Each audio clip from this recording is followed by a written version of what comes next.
Hello， 大家好，我是小兰。这几天啊，我刷这个手机呢，让我刷到一张图，一张信息量爆炸的图，看得我当时啊就从这个沙发上坐直了。那感觉怎么说呢？就是咚的一下啊，整个人都精神了。这张图的标题啊，翻译成咱这个大白话啊，就叫这个世界上哪些国家最能自己养活自己。你看这问题问的多实在啊，多接地气啊！那打仗什么的离咱老百姓太远了，但是吃饭这个事儿吧，那可是天大的事啊！所谓人是铁，饭是钢，一顿不吃呀，饿得慌。那能不能吃饱饭，能不能吃好饭，这才是咱老百姓最关心的。这个排行榜啊，它不是瞎排的啊，它是有标准的。它把一个国家吃的那个玩意儿啊，分成了7大类，就跟咱们去这个超市买菜似的啊，给你分好区了。什么水果区啦，蔬菜区啦，这个豆子、坚果区啦，还有米面、土豆这些主食区。然后就是肉区、鱼虾海鲜区，最后就是牛奶、酸奶这些乳制品区。那这7样呢，每一样都给你算了个百分比。这是啥意思呢？比如说这个水果啊，它给你算出个数，如果是100%啊，那就说明你们国家自己产的这个水果啊，正好够你们全国人民吃，自给自足啊，不求人。要是大于100%呢，那恭喜你哦，你们家有余粮啊，吃不完呀，还能打包卖给邻居，挣点外快。那要是小于这个100%呢，那对不起喽，说明你家的粮食啊不够吃啊，得敞开大门从别的国家进口。这个研究呢搞得还挺大，总共评估了186个国家，基本上啊地球上叫得上号的都给算进去了。那最后呢，他列出了一个50强的榜单。能上这个榜单啊，那门槛也不低呀。这7个科目里啊，你至少得有4科得及格啊，才能拿到一张入场券。哎，那你们猜猜，这个排行榜的前几名都是些什么神仙国家？排第一的呢，就是南美洲的一个小国，叫圭亚那的。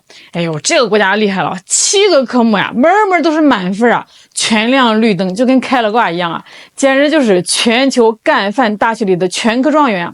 再往这个下面看啊，排在这个前头的大部分都是这样的小国，什么阿曼呀、瓦努阿图啊、老挝啊、菲律一类的。这其实也好理解，对吧？船小好掉头，家里人少，地再不大呢，养活自己啊，总归是容易一些。在这50个上榜的国家里头啊，人口过亿的，掰着手指头数都能数得过来，总共就8个。但是朋友们，重点来了哦，敲黑板了啊！在这50个国家里头啊，藏着一个东方大国中国呀。这么说吧啊，这个上榜的50个国家总人口加在一块，大概就是34亿，中国啊就占了超过14亿。那占了总数的41%还多啊！哎，你听听啊，这体格，这饭量得多得吓人呀！这按理说吧，家里孩子这么多，吃饭的问题啊，肯定是压力山大吧？能不饿肚子就不错了呀，还想自给自足，想啥呢？可是结果呢，咱们国家这个粮食的自给率排名啊，高到让人不可思议啊！在50个国家里头啊，它排第3呀，世界第3。7个科目，他考了6科优秀，只有1科没及格。哪一科没及格呢？就是咱们刚刚说那个乳制品，牛奶、奶酪这些，自给率啊是29%。这个呀，咱们后面再详细说啊。其实这也不是啥大事儿。关键是看那几个及格的科目呀，我的天啊！就说这个蔬菜这一项啊，它的自给率就达到了356%啊，这是什么概念？这就等于说啊，咱们中国把14亿人自个儿的蔬菜盘子都给装得满满当当之后，还多出来256%的富余，那这多出来的量啊，差不多能满足小半个地球大概40亿人1年的蔬菜需求啊！这生产能力啊，简直就是开了挂的无限蔬菜的修改器啊！当我看到这个结果的时候啊，真的我整个人都愣住了。哎，我知道咱们国家现在是牛啊，在搞这个大国重器，航母下水，飞船上天。但是说实话啊，我是真没想到，哎，咱们在这个菜篮子这一块啊，在吃饭这个最基本、最根本的问题上，已经不知不觉的牛到这个地步了呀。那可能有人就会说啊，哎，你这图从哪儿来的呀？是不是咱们自己人做的呀？往自己脸上贴金啊？哎，问得好，我一开始是这么怀疑的，但是后来呢，我特地去查了一下，搞这个排行榜的是一家加拿大的数字媒体公司，叫视觉资本家。这可不是什么野鸡媒体啊，人家在西方世界里那是响当当的一号啊，专门做这个数据可视化的，把这个复杂的数据啊变成好看的又好懂的这种图表。马斯克那样的名人都经常引用他们的东西。而且他们用的这个数据也不是自己编的是从一本非常权威的科学期刊叫《自然食品》那里来的。那这本杂志那可是食品科学界的圣经所以说这份数据的可信度那是相当高的一个跟咱们八竿子打不着的加拿大国家，用了顶级的科学数据得出了这么个结论，这含金量那是足足够够的呀。这张图后来就被传到了国外的社交媒体上，那可真是炸了锅了呀！尤其是这个老美看的是大受震撼，三观都被颠覆了。你想想在这个美国人自己心目中，这个美国是啥形象世界警察，人类灯塔呀！农业上那更是世界第一农产品出口国，大平原上收割机一望无际那画面多经典哦！他们觉得要论养活自己美国怎么着也得名列前茅吧。结果呢，榜单是翻了3遍，连前50的门槛都没摸着。一个美国网友就哀嚎了：“搞什么鬼美国居然连前50都挤不进去，这不科学呀！”另一个貌似懂行点就出来解释了：“哎，兄弟，你得冷静这虽然不符合你的直觉，但很符合逻辑发达国家粮食自给率普遍偏低因为我们更依赖全球贸易和消费，所以自给率越低越发达。”哎呦，这话说的听着呢像那么回事但是怎么听怎么有点酸溜溜的呢？然后呢，他们的目光就聚焦到了榜单的前几名。中国、越南、老挝，那这个中国、越南和老挝是怎么回事哎，这哥仨是吃了啥这么猛可能是因为这3个都是社会主义国家。哎呦，这评论区可真的是太有意思了然后呢，又有一个德国老哥也崩溃了。作为一个德国人，我也被震撼到了我们德国怎么可能没上榜？我们几乎把所有能用的空地都拿来搞农业了我们有世界上工业化程度最高的现代农业，我们还往这个中国出口好多农产品，我们进口的很少，都是些欧洲种不了的热带水果而已。哎，为什么呀？我不理解结果下面就有人给他上课了，回的也是特别的损。哥们儿，你真是德国人吗？这个德国地是都用了，但是你种的是啥呀？玉米啦、小麦啦、土豆啦、油菜籽啦，那翻来覆去就是几样品种是少的可怜哦。肉呢倒是不少，什么猪肉、牛肉、鸡肉到处都是。哎，你以为德国菜为啥就面包和香肠出名因为它除了做这个面包的小麦和做这个香肠的猪肉，它也没啥的别的玩意儿了呀。这个真的是亲邻居吐槽起来真的是一针见血这就解释了美国一个很奇怪的现象，为什么在这个美国新鲜的蔬菜和水果卖的比这个肉和牛奶还贵，咱们这儿正好反过来，原因就在这个榜单里哎，你看这个美国的数据，它不是不能产它是偏科它的豆类、坚果类的自给率是高达1259%肉类717%乳制品409%主食呢188%这几项那长板是长的都快戳到天上去了这么多大豆干嘛用的很大一部分就是卖给咱们中国做这个饲料和榨油的。但是它这个短板也是短的吓人这个水果只有70%，蔬菜呢61%，鱼类更是只有43%，全都不及格所以在美国你去这个超市里，一桶牛奶、一大块牛排可能没有多少钱，但是你想买点新鲜的绿叶菜，买点什么樱桃啦、草莓啦，那个价格就能让你肉疼了。为啥呢？因为他们自己产的不够吃得靠这个进口那当然了外国网友最好奇、最想不通的还是中国。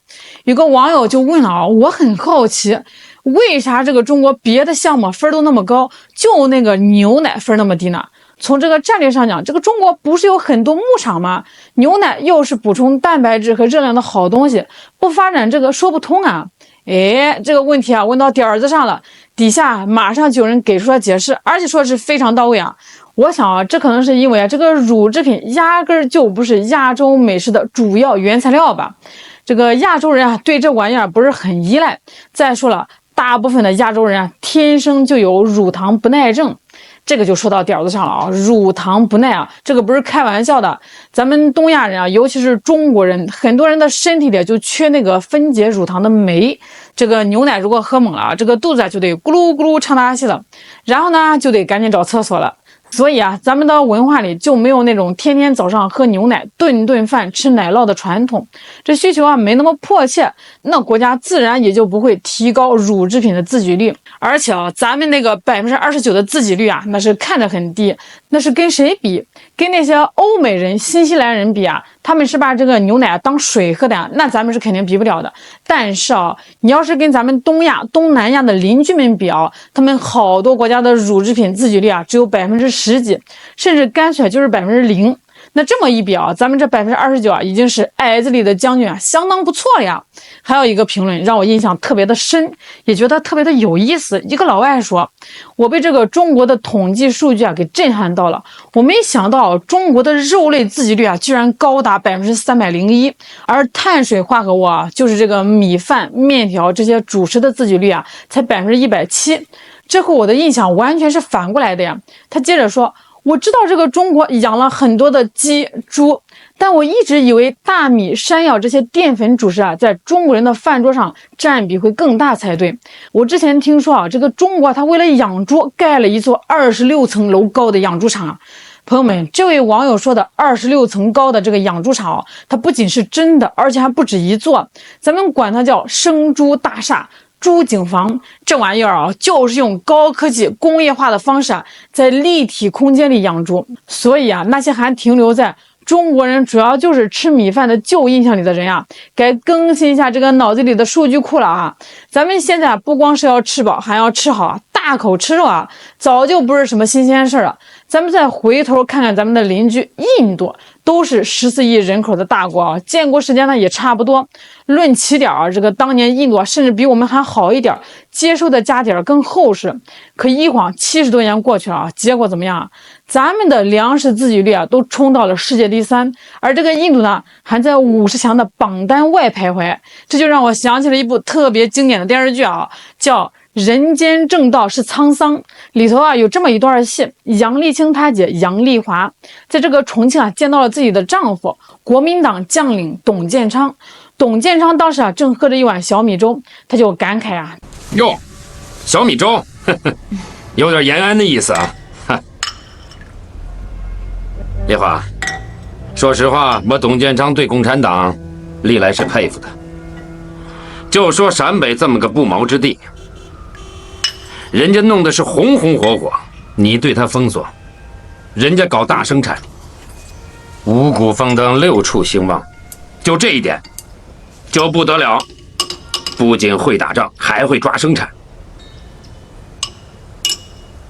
打天下做天下都行，这就很可怕了。老蒋算是遇上了他这一生真正的劲敌了。今天啊，我们看着这份来自西方世界的客观公正的数据报告啊，不就是当年那碗小米粥的21世纪升级版吗？这些年啊，总有一些外部的声音啊，带着不怀好意的腔调，今天嚷嚷着说要脱钩，明天叫嚣着要围堵，他们总想找我们的软肋，找我们的命门啊！他们觉得啊，中国这么大个国家，这么多人要吃饭，那粮食问题啊，肯定是个巨大的软肋啊。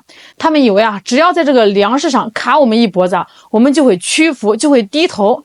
他们呀，还活在自己的幻想里，想着打不过中国，那就扼垮中国总行了吧？今天呢，这份榜单，这些冰冷又实在的数字啊，就是对这些幻想最响亮、最干脆的一记耳光。他告诉这个全世界啊，也告诉我们每个中国人，一个能够凭借自身的力量养活14亿多人口，并且在绝大多数关键农产品上都拥有巨大盈余的国家，它的文明韧性啊有多强啊？它的战略纵深有多厚啊？这种底气啊，远远超过所有人的想象，甚至啊，包括我们很多中国人自己的想象。所以啊，那些对中国不怀好意的国家和势力啊，可以死了那条心了啊！中国的粮食安全啊，就是我们抵御任何外部风险和挑战的铜墙铁壁，是我们最坚实的底盘。别说妄想在这个军事上打赢中国，就连那个最古老、最卑劣的念头，妄图通过扼垮中国来达到他们险恶目的的想法，也注定是痴人说梦，是彻头彻底的白日梦。咱们的碗里啊装的是咱们自己种的粮，咱们的盘子里啊盛的是咱们自己养的肉和菜。那这碗饭啊，我们不仅是端得起，而且啊端得稳，端得牢。好了，今天就给大家聊到这儿了，希望这些数据也能让大家伙跟我一样感到震撼和自豪，心里有底儿，走路才稳嘛。我是小懒，我们下期再见。